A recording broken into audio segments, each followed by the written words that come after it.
সম্মানিত ভিউয়ার ও সুপ্রিয় শিক্ষার্থী, এনএসআইটি সলিউশনের পক্ষ থেকে আজকের নতুন ভিডিওতে আপনাদের সকলকে স্বাগত জানাচ্ছি। আজকে আমরা কথা বলবো নবম শ্রেণীর রসায়ন অ্যাসাইনমেন্ট নিয়ে, অর্থাৎ চতুর্থ সপ্তাহে নবম শ্রেণীর যে রসায়ন অ্যাসাইনমেন্টটি প্রকাশিত হয়েছে সেই অ্যাসাইনমেন্টটি শিক্ষার্থীরা কিভাবে লিখবে সে বিষয় নিয়ে আমরা কিছু তথ্য এখন শেয়ার করব। সুপ্রিয় শিক্ষার্থী, তোমরা ভিডিওটি না টেনে সম্পূর্ণ ভিডিওটি দেখবে, তাহলে তোমরা তোমাদের রসায়ন অ্যাসাইনমেন্টটি খুব সুন্দরভাবে সমাপ্ত করতে সক্ষম হবে।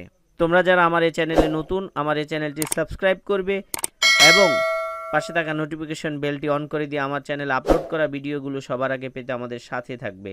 আর যারা ইতিমধ্যে আমার এই চ্যানেলটি সাবস্ক্রাইব করেছো তারা ভিডিওটিতে লাইক, কমেন্টস এবং শেয়ারের মাধ্যমে ভিডিওটি অন্যদের কাছে ছড়িয়ে দিবে।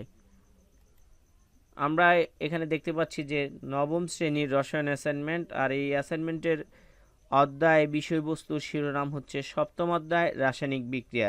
সুপ্রিয় শিক্ষার্থী, আমাদের কভার পেজে যে শিরোনামটি লিখতে হবে সেটি হচ্ছে রাসায়নিক বিক্রিয়া।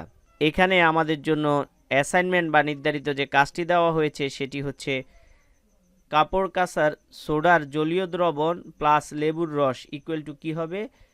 খ, ডিমের খোসা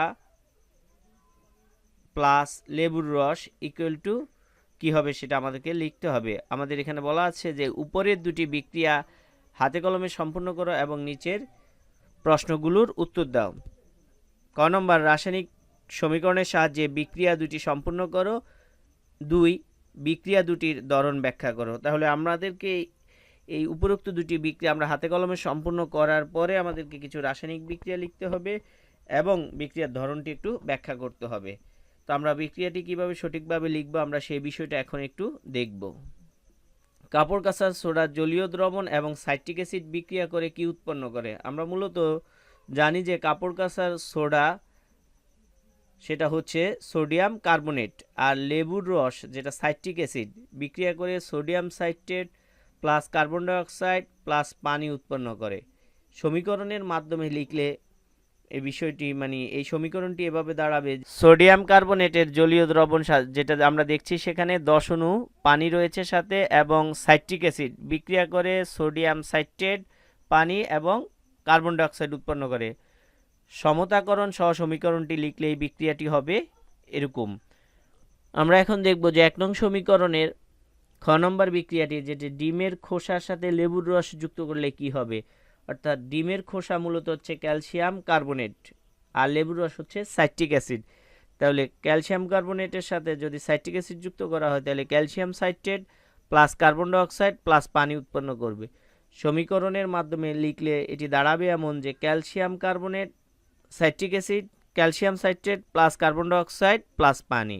আর সমতাকরণ সহ সমীকরণটি হবে নিম্নরূপ। আমরা এবার দেখব আমাদের যে দুটি বিক্রিয়া ছিল এবং বিক্রিয়া দুটির ধরন আমরা এবার একটু ব্যাখ্যা করব।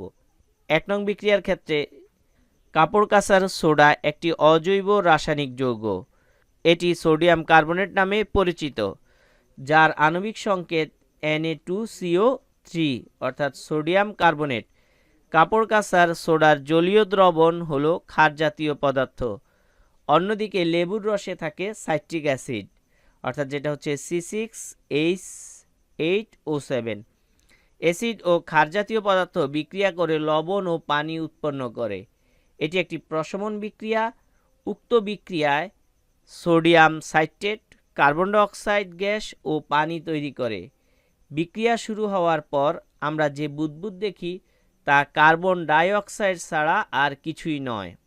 অর্থাৎ এখানে যেটি হচ্ছে যে কাপড় কাচার সোডার জলীয় দ্রবণ সাইট্রিক অ্যাসিডের সাথে যুক্ত করলে sodium citrate plus carbon dioxide plus পানি উৎপন্ন হবে, আর বিক্রিয়াটি হবে নিম্নরূপ। এই বিক্রিয়াটি যে পাত্রে বা যে টেস্ট টিউবে সংঘটিত হবে, বিক্রিয়া শেষে টেস্ট টিউব স্পর্শ করলে ঠান্ডা লাগার কারণ হলো এই বিক্রিয়ার তাপ শক্তি হ্রাস পায়। অর্থাৎ বিক্রিয়াটি সম্পূর্ণ হওয়ার পরে যদি আমরা টেস্ট টিউব অথবা ওই পাত্রটি স্পর্শ করি তাহলে আমরা কিন্তু ঠান্ডা অনুভব করব, তা না হলে ঠান্ডা অনুভব হতো না। অর্থাৎ তাপশক্তি যদি হ্রাস না পেত তাহলে কিন্তু ঠান্ডা অনুভব হতো না। অর্থাৎ এটি একটি তাপহারী বিক্রিয়া। যে বিক্রিয়ায় কিন্তু তাপশক্তি হ্রাস পায় সেইটিকে মূলত আমরা বলি কি তাপহারী বিক্রিয়া। আমরা দ্বিতীয় বিক্রিয়ার ক্ষেত্রে একটু দেখি যে ডিমের খোসার প্রধান উপাদান হলো ক্যালসিয়াম। এটি প্রকৃতিতে ক্যালসিয়াম কার্বনেট নামে পরিচিত, যার আণবিক সংকেত হচ্ছে CaCO3। ডিমের খোসা লেবুর রস বা সাইট্রিক অ্যাসিড C6H8O7 এর সাথে বিক্রিয়া করে calcium citrate, carbon die oxide gas ও পানি তৈরি করে। বিক্রিয়াটি নিম্নরূপ, অর্থাৎ আমরা দেখছি যে এখানে ডিমের খোসা প্লাস সাইট্রিক অ্যাসিড উৎপন্ন হবে calcium citrate plus carbon die oxide plus পানি। যে পাত্রে পরীক্ষাটি চালনা করা হয় বিক্রিয়া শেষে পাত্রটি ঠান্ডা বা শীতল অনুভব হয়, অর্থাৎ এটিও তাপহারী বিক্রিয়া। অর্থাৎ আমরা আগেই বলেছি যে যে বিক্রিয়ায় তাপ শক্তি হ্রাস পাবে, অর্থাৎ বিক্রিয়া সম্পূর্ণ হওয়ার পরে পরিবেশের তাপমাত্রা কমে গিয়ে সে পরিবেশটা শীতল হবে, সেই ধরনের বিক্রিয়াই হচ্ছে মূলত তাপহারী বিক্রিয়া।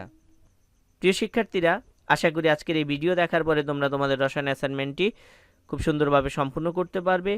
আর আজকের এই ভিডিওতে আমরা যে বিষয়গুলো নিয়ে আলোচনা করেছি, এই যে নমুনা উত্তরটি আমরা আলোচনা করেছি, এই উত্তরটি যে তোমাদের লিখতে হবে তা না, এর চেয়ে বেটার উত্তর তোমাদের কাছে থাকলেও তোমরা সেটি লিখতে পারো।